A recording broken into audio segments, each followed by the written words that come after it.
Yang menjadi murid saya haram sholawat karena fulus. Yang istifadah mengambil ilmu daripada kajian-kajian kami tidak pantas lagi mengatakan itu. Malu kepada Rasulullah SAW. Kalau sholawat karena Rasulullah pantas disolawati. Jika zikir karena Allah pantas diingat, bukan karena pengen dapat pahala lagi. Belajar jadi ahli ma'rifat. Ahli ma'rifat beramal bukan karena pahala. Ya, jadi mulai detik ini, pagi ini, jangan lagi amalkan amal-amalan. Kalau mau beli rumah, sholawat sekian. Bukan begitu cara memahaminya. Boleh amal begini, tapi dengan niat yang diganti. Ya Allah, jika tidak punya rumah membuat aku lupa kepada Engkau, maka ya Allah berikanlah aku rumah berkah sholawat kepada Rasulullah. Boleh.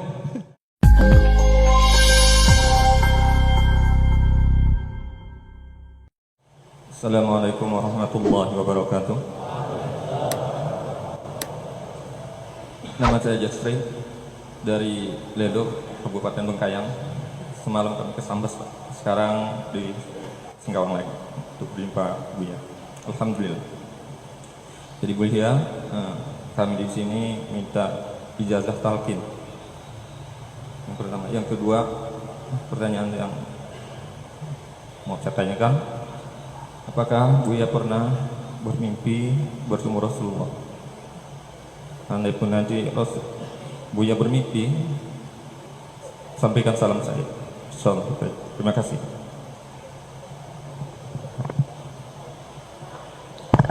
Tadi itu sudah talqin, itu talqin sholawat.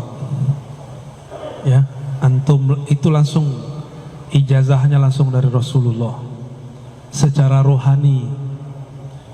Karena saya belajar hadis, dalam ilmu hadis tidak diterima riwayat kecuali ketemu fisik. Tapi ini ketemu rohani. Terjawab pertanyaan kedua. Jadi suatu saat ada orang aliran sesat datang kepada saya. Dia mengaku imamnya adalah Imam Mahdi. Hari Jumat, saya kemudian sebelum sholat, saya sholawat mengadu kepada Rasulullah. Kenapa saya gelisah? Gelisahnya bukan main. Saya nggak pernah segelisah itu. Dulu punya masalah apa saja tidak ada gelisah. Ini gelisahnya bukan main. Sebelum Jumatan, saya kemudian menyapa Rasulullah. Allahumma salli ala Sayyidina Muhammad. Assalamualaikum ya Rasulullah. Assalamualaikum ya Habibullah. Assalamualaikum ya Sayyidi ya Rasulullah. Begitu terus saya baca. Wahai Rasulullah, ya Rasulullah, syafaatkan aku, syafaatkan kolbuku, syafaatkan pikiranku, badanku. Kenapa ini gelisah? Tiba-tiba Allah masukkan saya ke alam yang bukan alam ini. Disebut tidur bukan tidur, disebut jaga bukan jaga. Ya, jadi ini bukan bagian ahli hadis, ini bagian ahli rohani. Di saat itu seakan-akan beliau berkalam. Bacalah assalamu alayka atau assalatu wassalamu alayka ya abati ya Rasulullah. Pas mau azan saya sadar lagi, terbangun lagi. Maka benarlah kata Nabi, man ra'ani fil manam fasayaran yaqzah. Siapa yang bermimpi ketemu aku akan bertemu aku dalam keadaan jaga. Disebut jaga mimpi, disebut mimpi kok terasa jaga. Ya. Alhamdulillahirabbil alamin. Tapi ingat, saya bukan orang suci. Kan tadi tanya ya, saya sebenarnya malu menceritakan ini. Ya. Nanti ada orang hasad bilang, Ustaz, gak boleh cerita mimpi.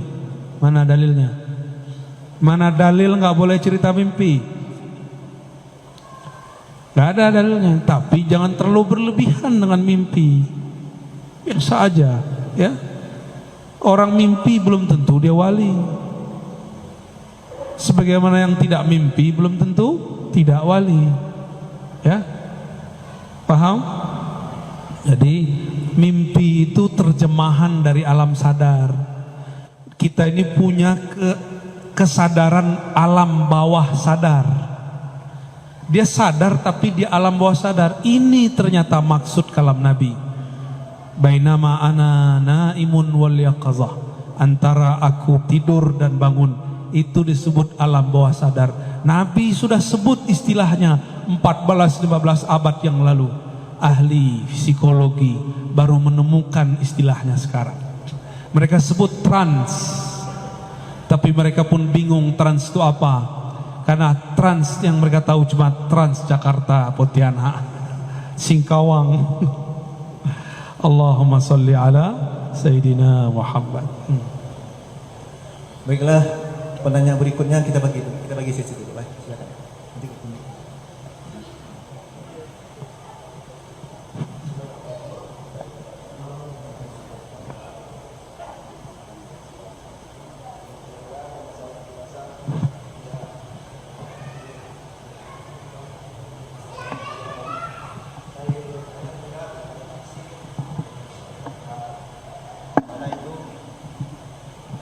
Selama ini menganjal di dalam hati saya, Buya, yang mana tafsir Bismillahirrahmanirrahim, apakah itu dengan nama Allah atau dengan atas nama Allah, ya Buya? Kalau dengan nama Allah, kalau untuk terjemahan bahasa Indonesia memang itu tidak ada, Buya. Tapi dengan nama Allah, mungkin untuk pendapat saya pribadi, Buya, saya merasa itu lebih afdol. Tapi tidak mendului Buya, saya hanya ingin bertanya. Kedua, apakah tunjukkanlah kami jalan yang lurus atau bimbinglah kami di jalan yang lurus? Iya Buya, pertanyaan saya dua, mungkin itu aja yang dapat saya sampaikan. Billahi taufiq wal hidayah. Assalamualaikum warahmatullahi wabarakatuh. Waalaikumsalam warahmatullahi. Bagus pertanyaannya ya. Apa makna daripada Bismillahirrahmanirrahim? Apakah bi dengan nama atau atas nama? Ini teori dulu ya, pakai ilmu nahu sorof, jangan sarap ya. Nahu, ilmu nahu. Dalam ilmu gramatikal bahasa Arab ada yang disebut huruf jar atau huruf khafat. Huruf yang membuat kata setelahnya berbaris di bawah. Ismun masuk ba bismi, masuk ba bismi. Huruf jar itu saling mewakili makna satu sama lain. Ini contoh. Sebelum masuk basmalah ada ba tapi bukan di bismillah, di ta'awuz. A'udzu billahi minasyaitonir rajim. A'udzu billah. Aku berlindung bi. Apa arti bi di situ? Kita terjemahin biasanya apa? Aku berlindung kepada Allah atau dengan Allah? Kepada. Maka bi bermakna ila atau ala. Maka huruf jar saling mewakili makna satu sama lain. Contoh, apa tuh lafaz kalau lagi kita baca sholawat? Bibakkata. Ada satu lafaz ya? Inti ngantuk. Bibakkah, bi diartikan fi. Bi dengan tapi diartikan fi. Wulidtu bi Makkata, aku dilahirkan bukan dengan Mekah tapi di Mekah. Sudah berapa arti ba? Sudah dua. Ya. Maka bismillah ini bismillah apa? Pak ulama kita mengartikan ini ba isti'anah. Ba minta tolong. Ada yang mengartikan ini ba istizan, minta izin. Ada macam-macam ba.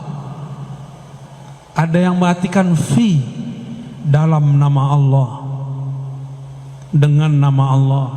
Lebih tinggi mana orang yang bawa nama atau di dalam nama?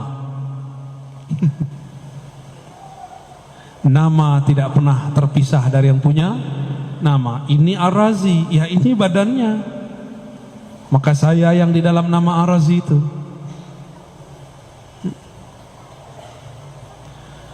Namun kita ini bukan Allah.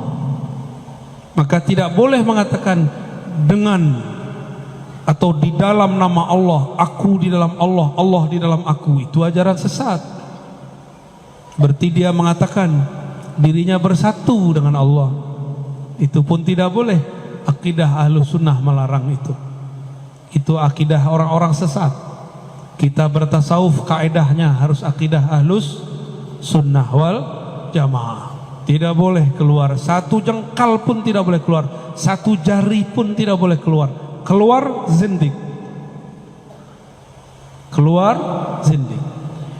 Maka rasakan saja apa makna yang tumbuh dari kata ba. Bismillah, dengan nama, atas nama, kepada nama. Atau boleh dalam rahasia nama, boleh. Saya kalau bawa surat dari Pak Wakil Bupati, Wakil Wali Kota, atau Gubernur, atau Presiden, atau pimpinan, saya datang ke instansi bawa stempel, diterima atau tidak? Pasti diterima. Kenapa? Ada stempelnya dengan atau atas nama pemimpin.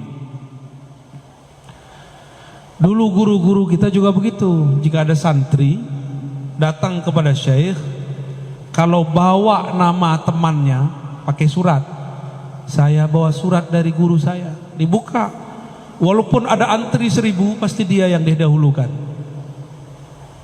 Ya, kalau bawa nama itu baru bawa nama makhluk. Bapak Ibu saudara-saudaraku yang muliakan Allah, kalau kita masuk kantor harus pakai fingerprint. Didaftarkan dulu nama, dan itu nama juga tuh, karena di ruas-ruas ini ada nama. Didaftarkan dulu baru bisa masuk. Kalau kita mau naik ke hadirat Allah, maka harus lewat nama ini. Bismillah. Di manakah nama Allah Allah pancarkan?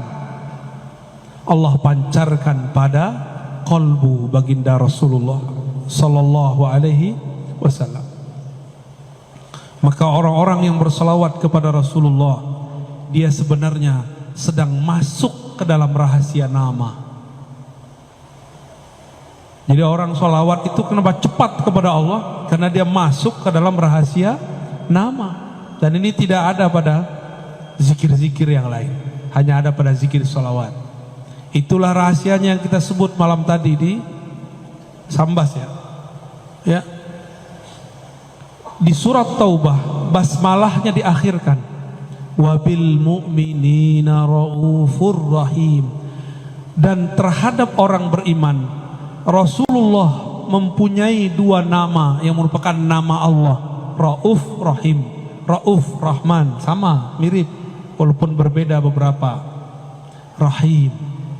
Ternyata kata Rauf yang merupakan Asmaul Husna dibolehkan untuk nama Rasul. Rahim yang merupakan nama Allah tapi disebut sebagai nama Rasul.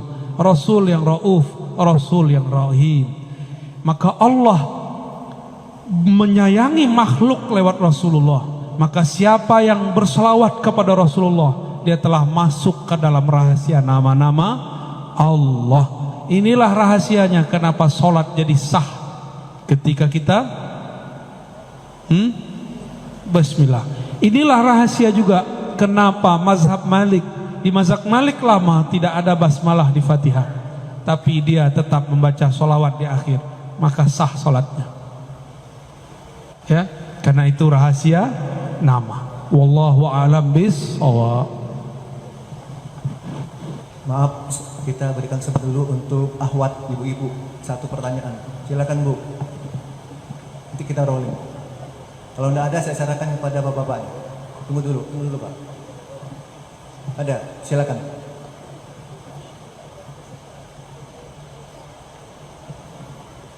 Cek, Afwan Ustadz, saya ingin bertanya, apakah jika kita beramal tanpa mengharapkan apapun dari orang lain sudah termasuk beramal ikhlas karena Allah Subhanahu wa taala? Baik, sekian, terima kasih. Baik. Iya. Beramal tidak berharap apapun. Ini bagian dari bab al-ikhlas. Tidak berharap ke orang tapi masih berharap kepada Allah. Maka ikhlas pun bertahap. Ada ikhlas awam, ikhlas ummal, ikhlasnya pekerja. Kalau pekerja bertambah lembur, bertambah tunjangan, semangat. Ya. Tapi saya beberapa hari ini selalu ditemani oleh orang-orang yang tidak digaji. Mereka pengen khidmah. Mereka tidak cari lemburan di dunia. Mereka ini lembur-lembur akhirat. Ingin dapat bonus di sisi Allah. Apa bonusnya? Ridha Allah. Kalau surga terlalu biasa diminta. Tapi kalau minta ridha Allah, yang punya sorga pun kita dapat temui. Maka ikhlas pertama, ikhlas minta pahala. Beramal karena ingin dapat pahala. Kalau tidak ada pahala, dia tidak beramal. Kalau tidak ada, Ustadz mengatakan satu sedekah dilipat ganda jadi 10. Kalau Ustadz tidak bilang begitu, dia tidak beramal. Jika tidak ada Ustadz mengatakan sholat duha memudahkan rezeki, maka dia tidak sholat duha. Jika tidak ada kiai mengatakan sholawatlah engkau rezekimu datang sendiri, dia tidak sholawat. Dia sholawat bukan karena cinta Rasul, tapi karena cinta fulus. Maka yang menjadi murid saya haram sholawat karena fulus.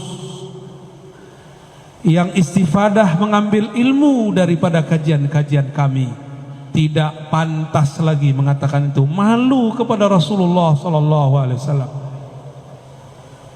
Kalau sholawat karena Rasulullah pantas disolawati.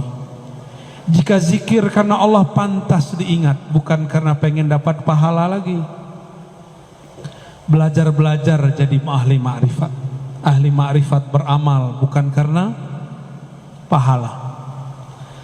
Kita punya kawan, ada kenalan, beda. Kalau kenalan mendekat karena pengen sesuatu. Karena yang ini politisi, pejabat, dia mendekat supaya proposalnya diterima. Kalau lagi butuh, dia telepon, dia kunjungi, dia puji, dia traktir. Kalau lagi gak perlu, dia tinggalkan. Beda dengan kawan, kawan sejati, teman sejati. Tidak mau ngasih proposal pun masih ngasih duit, masih neraktir. Ya, kita yang mana? Kawan matre atau kawan sejati? Umat matre atau umat sejati? Umat hamba matre atau hamba sejati? Hamba sejati yang menghambakan dirinya kepada Allah karena emang dirinya hina, Allah maha mulia.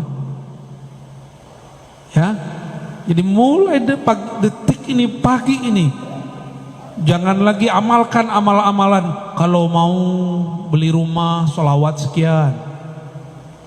Bukan begitu cara memahaminya. Boleh amal begini, tapi dengan niat yang diganti. Ya Allah, jika tidak punya rumah membuat aku lupa kepada Engkau, maka ya Allah berikanlah aku rumah berkah sholawat kepada Rasulullah. Boleh. Ya, sehingga jika aku punya rumah, ya Allah, aku tambah banyak bersalawat kepada Rasulullah. Itu Allah kabulkan langsung tuh kalau antum benar. Karena Allah pencemburu. Allah pencemburu. Allah tidak mau terbersit di kalbu kekasihnya sesuatu yang mengganggunya. Ya Allah, jika ini menggangguku, wujudkanlah dia dan jangan jadikan dia penghalang antara aku dan engkau. Allah wujudkan dalam waktu yang dia mau dan tentukan, bukan di waktu yang kita mau dan tentukan. Fi waqtil ladzi yurid la fi waqtil ladzi turid. Maka ikhlas tertinggi, ikhlas al-arifin. Ikhlas orang-orang yang arif, yang kenal Allah, yang dia selawat karena dia mengenal Rasulullah dan ingin menjadi umat sejatinya Rasulullah. Kalau enggak jadi umat sejatinya fulus. Dan orang-orang yang berwirid karena pengen menarik rezeki, dia akan lelah setiap hari. Karena nunggu-nunggu, saya sudah zikir, kenapa tidak ada rezeki yang ketarik? Ya, yang paling lucu datang ke seorang ustadz plus dukun, uskun. Kata si ustadz, baca ini rezekimu lancar. Tapi ustadznya rezekinya mandek. Datang ke ahli zikir, ngasih sholawat supaya engkau punya mobil, dia enggak punya mobil. Main-main namanya itu ya. Itu membuat kita syak. Jangan. Sekarang salawat hanya untuk Rasulullah sallallahu alaihi, zikir hanya untuk ridha Allah subhanahu wa ta'ala. Jadi silakan saudariku dinaikkan ikhlasnya. Tadi ikhlasnya sudah bagus, tidak berharap ke makhluk, sekarang berharap kepada Khalik. Apa yang diharapkan bukan hal-hal yang fisik, tapi hal-hal yang bersifat rohani. Rohani intinya rahmatullah, kasih sayang Allah. Kalau sudah kasih, berapapun kita beri. Ya, Allahu a'lam bissawab. Oke, berikutnya. Oke, tadi ini nunggu. Silakan. Satu pertanyaan aja Pak ya, biar bisa berbagi yang lain. Assalamualaikum warahmatullahi wabarakatuh. Saya mau nanya Buya, karena saya salah satu penggemar dari YouTube-nya Buya. Yang saya akan tanyakan, mohon diterangkan hubungan antara jasad, kolbu, fuad dan sir. Itu aja Buya. Assalamualaikum warahmatullahi wabarakatuh. Assalamualaikum warahmatullahi wabarakatuh. Jasad ini perangkat, yang mengendalikan adalah raja. Rajanya kolbu. Si raja ini di dalam struktur dia memerintah, ada lagi rajanya. Ada raja di atas raja. Itulah fuad. Si fuad inilah yang menggerakkan, memutuskan, kamu begini, kamu begitu. Kolbu itu berubah-ubah. Sumyal qalbu litaqallubih. Disebut kolbu karena dia berubah-ubah. Tapi kalau sudah menjadi fuad, dia punya pendirian. Dia punya pendirian, ya. Dia punya yang disebut dalam bahasa Arab mauquf atau mauqif, tempat dia berpendirian. Wala taqafu ma laysa laka bihi ilm. Jangan engkau berwukuf, berpendirian terhadap yang engkau tidak punya ilmunya. Maka ilmu itu ada di fuad, karena inna sam'a wal basara wal fuada, sesungguhnya sama, basar, fuad semuanya akan ditanya, diminta pertanggungjawaban, mas'ula, ditanya oleh Allah Subhanahu wa ta'ala. Jadi fuad ini yang membuat keputusan di dalam kolbu. Tapi si fuad bisa memutuskan karena ada otaknya. Otaknya fuad, otak dari otaknya kolbu disebut lub. Lub itu inti. Berarti apa? Inti. Maka orang-orang yang mempunyai spirit ini disebut ulul albab. Dan ini lebih tinggi dari profesor, lebih tinggi dari filsuf. Dia berbicara jauh ke depan. Maka mereka bisa memprediksi kalam-kalamnya karena dia berbicara dengan lub. Kata-katanya berlaku sampai beberapa abad ke depan. Seperti imam-imam mazhab yang 4. Mereka berfatwa sesuatu yang baru cocok untuk zaman ini. Contoh, Imam Abu Hanifah mengatakan zakat fitrah boleh dengan yang senilai dengan beras atau gandum, makanan pokok. Coba saya tanya Bapak Ibu nih, dikasih beras, dikasih fulus, pilih mana? Jujur, dikasih beras apa fulus? Matre semua ya. Ibu-ibu dikasih beras, dikasih duit, pilih mana? Hah? Enggak, ibu-ibu jawabnya lain. Yang ngasih beras aja lah. Suami maksudnya. Itu kalam dikalamkan abad kedua. Tahun 130 beliau berfatwa begitu, tahun 150 dibid'ahkan orang. Tapi di tahun 2000 hampir semua kiai ulama membolehkan bayar zakat fitrah dengan duit, bahkan yang senilai dengan duit, pakai pencet-pencet. Apa tuh namanya? Dijikir digital. Bid'ah beneran tuh. Ya, itu yang ngomong Imam Abu Hanifah.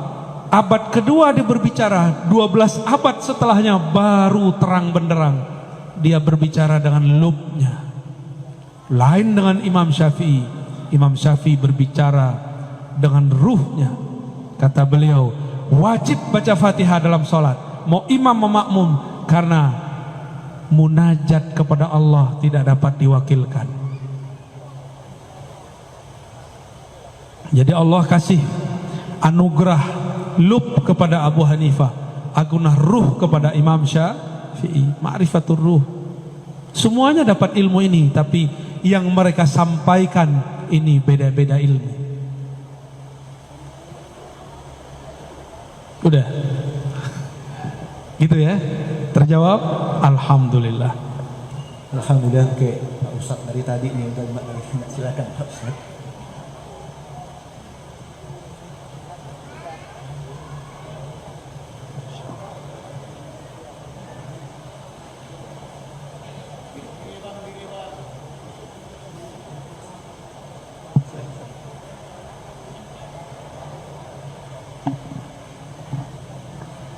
Mohon izin Buya, saya mohon penjelasan ayat innan nafsa la'ammaratun bisu illa marrahima rabbi. Di situ Allah menggambarkan bahwa nafsu itu sangat mendorong, bahasanya ammarah, sangat mendorong pada keburukan. Illa marrahima rabbi, itu kan kecuali orang yang disayangi oleh Allah. Yang ingin saya tanyakan, sebenarnya kita bedakan antara nafsu dengan yang bukan nafsu itu bagaimana Bu ya? Terus kemudian untuk menjadi marrahima rabbi, orang yang disayang oleh Allah itu bagaimana? Terima kasih. Masya Allah, ini pertanyaan puncak ya, terakhir ya. Pertanyaannya betul-betul husnul khotimah. Innan nafsa la ammaratun bisu. Panjang itu, bisu. Karena emang su itu panjang. Sesungguhnya nafs, jiwa, diri, punya diri. Diri ini yang zahir. La, pakai la di situ sungguh, bukan la tidak. Disebut lam taukid, sungguh. Ammarah, bukan amarah. Ammarah berarti banyak memerintah, banyak mendorong, banyak mengajak kepada su. Tuh panjang kan? Su artinya keburukan, keburukan, keburukan, keburukan. Dalam keburukan ada keburukan, setelah keburukan ada lagi efek dari keburukan. Maka tidak ada satu maksiat kecuali berimbas kepada maksiat berikutnya, terus bertali-tali. Dan ini pemutusnya cuma satu, illah, kecuali man rahima rabbi, kecuali yang disayangi oleh Allah. Rahmat Allah turunnya ke dalam kolbu saat seseorang anak kecil wafat. Keluarga Rasulullah, cucunya wafat, Nabi menangis. Sahabat bertanya, jadi sahabat ini dulu kaku-kaku awalnya, Nabi lah yang melembutkan kolbu mereka. Kata sahabat ini, ya Rasulullah, apa-apa nih, kenapa engkau nangis? Ini namanya niyaha, apa itu niyaha? Meratap. Lalu Nabi mengatakan, lah bukan, ini rahmatun, itu rahmat kasih sayang. Wada Allah telah takkan, tempatkan, masukkan, titipkan, pancarkan fi qulubi man syaa min ibadih, di kolbu-kolbu yang dia kehendaki. Kau tidak dapat, aku dapat, maksud Rasulullah. Rasulullah itu rahmatan lil, maka ujung rambut sampai ujung kakinya rahmat. Karena dari kolbunya ada rahmatullah. Maka Rasulullah itu nama lainnya rahmatan lil, itu zahir, batinnya rahmatullah. Zahirnya rahmatan lil, batinnya rahmatullah. Jadi rahmat Allah itu nama Nabi. Allah berkalam ke surga, wahai surga, biki arhamu ibadi, dengan engkau aku menyayangi makhluk-makhlukku. Dan surga hanya dibuka dengan jari-jari Rasulullah, fingerprintnya Rasulullah. Nabi taruh tangannya, terbukalah 8 pintu surga, terbukalah semuanya. Jadi bapak ibu ini beramal mau 1000 kali lipat, 1.000.000 kali lipat, tapi kalau tidak sholawat tidak dibuka. Gak syahadat kepada Rasul gak dibuka. Karena surga hakiki ada di kolbu Rasulullah. Baiti jan, bait di situ bukan rumah fisik, bait itu kolbu. Baiti jannati, kolbuku itulah surgaku. Maka kalau ingin mensurgakan rumah, bukan dengan mengarab-arabkan isi rumah.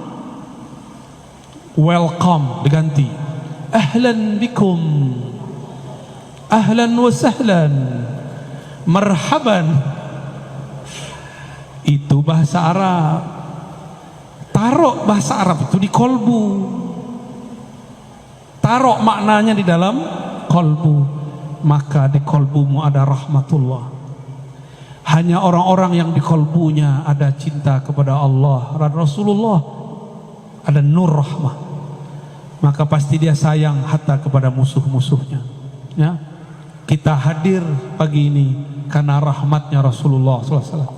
Maka kita boleh mengatakan laulaka ya sayyidi, ya abati ya Rasulullah, ma arafna Allah. Kalau bukan karena engkau wahai ayahanda ruh hati kami, wahai ayah ruh kami tidak akan kenal siapa yang kami sembah. Jazallahu anka ya sayyidana ya Rasulullah.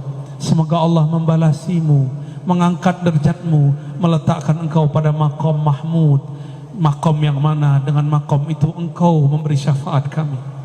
Amin ya rabbal alamin. Jadi bagaimana cara supaya rahmah?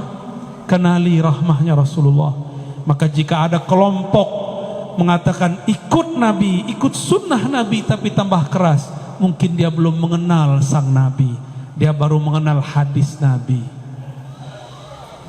Allahumma salli ala sayyidina. Perlu benci? Tidak perlu benci. Kita sayang mereka, ajak dia ngopi. Karena dalil nomor surat, nomor ayat dapat dikalahkan dengan akhlak yang mulia. Maka saya minta maaf kepada kawan-kawan yang saya kritik. Saya tidak benci kepada antum. Salafikah namanya, Hizbut Tahrirkah namanya, apapun antum menyebut diri, saya tidak pernah benci antum. Saya cinta kepada antum semua. Maka karena cinta saya mengkritisi, menegur.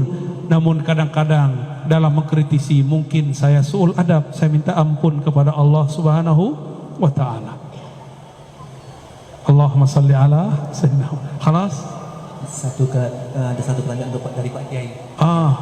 Pak Kiai bertanya. Tidak salah tanya Pak Kiai. Assalamualaikum warahmatullahi wabarakatuh. Ini Pak Kiai, saya Abdul Muthalib. Kaitan dengan bacaan sholawat. Ketika saya membaca sholawat, Allahumma sholli ala sayyidina wa habibina wa syafi'ina wa dhuhrina wa maulana Muhammad. Lalu ada yang mengatakan bahwa itu tidak sesuai dengan sunnah, berlebihan mengucapkan sayyidina, habibina, syafi'ina. Yang betul adalah Allahumma sholli ala Muhammad. Jadi bagaimana dengan selawat tibbil qulub, tunjiyat, selawat badar, andaikan membaca syafi'ina kami itu dikatakan bid'ah. Demikian wallahul muwaffiq ila aqwamit thoriq. Assalamualaikum warahmatullahi wabarakatuh. Assalamualaikum. Mohon berlapang dada kepada orang yang tidak kenal kepada kekasih. Dia nggak kenal kekasihnya, yang dia tahu namanya cuma Mehmet. Itu kata orang Turki itu, Muhammad tuh Mehmet. Muhammad sallallahu alaihi wasallam. Dia cuma tahu Muhammad. Dia tidak tahu kalau baginda Nabi punya nama Habibullah.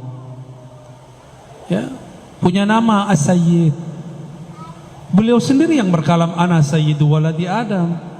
Akulah sayyidnya anak manusia. Kamu anak manusia atau anak kera?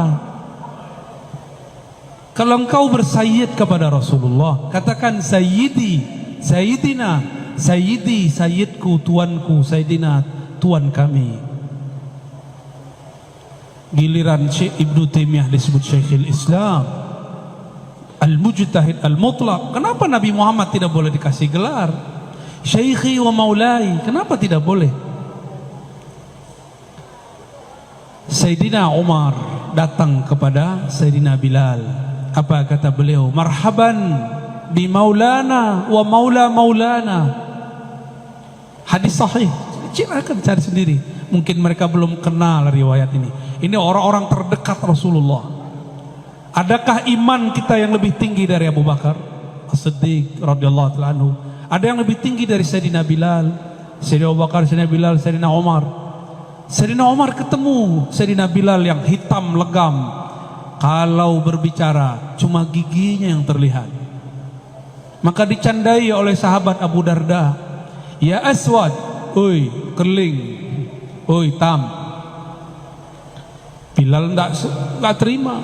Saya hitam, tapi jangan panggil saya hitam. Ngadu kepada Rasulullah karena beliau ayahanda ruhani mereka. Rasulullah sidang Abu Darda. Fika syai'un minal jahiliyah. Di dalam dirimu masih ada jahiliyah. Padahal beliau seorang sahabat. Apalagi kita. Maka orang-orang yang ngejek, suka ngejek-ngejek, ustadz kita diejek sama dia. Disebut sesat, ahli bid'ah, zindik. Ya. Saya enggak tersinggung, Pak. Saya cuma sedih melihat ente ngaku ikut Rasul tapi jauh dari akhlak Rasulullah SAW.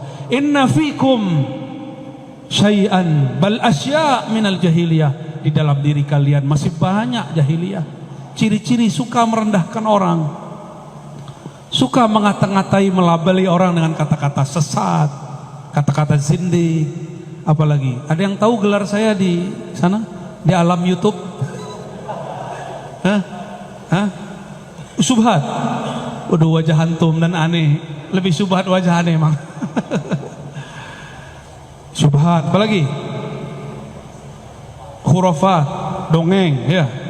Saya nggak tersinggung, Pak. Saya cuma malu. Orang kok ngaku ikut sunnah Nabi, manhaj Rasul, manhaj salaf, tapi kok akhlaknya jauh dari salafus saleh. Nggak ada salaf begitu. Salafnya salaf sahabat Nabi. Ketika ada seorang sahabat cuma mengolok-olok, belum menghina, ini menghina. Sahabat cuma mengolok-olok. Datanglah Sayyidina Umar. Sayyidina Umar mengatakan, anta maulana, engkau tuan kami, sayyid kami. Wa maula maulana, dan tuan yang dimerdekakan oleh tuan kami. Dulu ternyata Bilal itu budak, dimerdekakan oleh Abu Bakar As-Siddiq. Abu Bakar dipanggil oleh Sayyidina Umar maulana. Maka maulana ini bisa kepada Allah, bisa kepada Rasul, bisa kepada guru.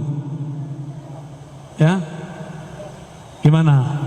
Ada semua. Datang Sa'ad bin Mu'az, hadis Sahih Bukhari, hadis Sahih Al-Bukhari. Antum percaya Sahih Bukhari nggak? Kalau aneh percaya tiap hari. Dulu kita 15 tahun bolak-balik. Sa'ad bin Mu'az ketika datang, dia ini seorang guru hakim qadhi di kampungnya dan sangat adil. Kata beliau, kumu li sayyidikum, berdirilah kalian, sambutlah sayyid kalian. Nabi melihat anaknya, cucunya Al-Hasan Al-Husain alaihimassalam sedang bergelut asik bermain. Lucunya Sayyidina Al-Hasan, indahnya Sayyidina Al-Husain. Kata Nabi, huma syabab, huma sayyida syababil jannah. Mereka berdua ini sayyida, sayyid, pemuda-pemuda surga. Nanti di surga nggak ada orang seumuran antum, ada yang seumuran aneh. Nggak ada seumuran Pak Kiai. Adanya seumuran aneh Pak Kiai, 33 sampai 35. Ya, mohon maaf yang sudah agak tua ya. Seumuran Nabi Isa diangkat 33 tahun lebih kurang. Seumuran itu umur puncak orang mulai menapaki jalan spiritual rohani. Baru nanti kematangannya sampai di umur 40 secara fisik. Tapi Nabi Isa sudah 40 di umur 30-nya. Maka jangan tertipu oleh angka-angka. Angka itu cuma hitungan badan. Angka sejati adalah kedekatan engkau kepada Allah Subhanahu wa ta'ala. Jika Sayyidina Al-Hasan Husain disayyidkan Nabi, Sa'ad bin Mu'az disayyidkan Nabi, Sayyidina Bilal seorang budak azan disayyidkan Nabi, Abu Bakar disayyidkan oleh sahabat-sahabat, maka Nabi Muhammad Sayyidus Sadah, Sayyidul Habaib, Sayyiduna Sayyidul Alamin, penghulu alam semesta. Kalau dia kurang kenal, kita maklumi. Maka saya katakan Pak Kiai, wa'arid anil jahilin, jangan layani orang-orang tidak mengerti. Itu bahasa harusnya, bahasa kasarnya. Ini tafsir kekerasan.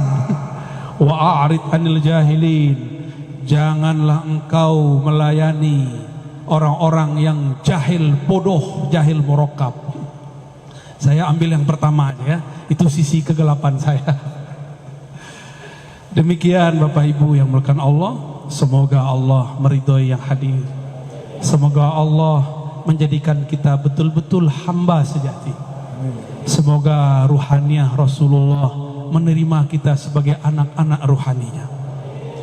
Ala hazinniya wa likulli niyatin salihah. Salatu wassalamu alaika ya abati ya abana ya abal arwah ya sayyidana ya Rasulullah. Al-Fatihah. Ar-Rahman.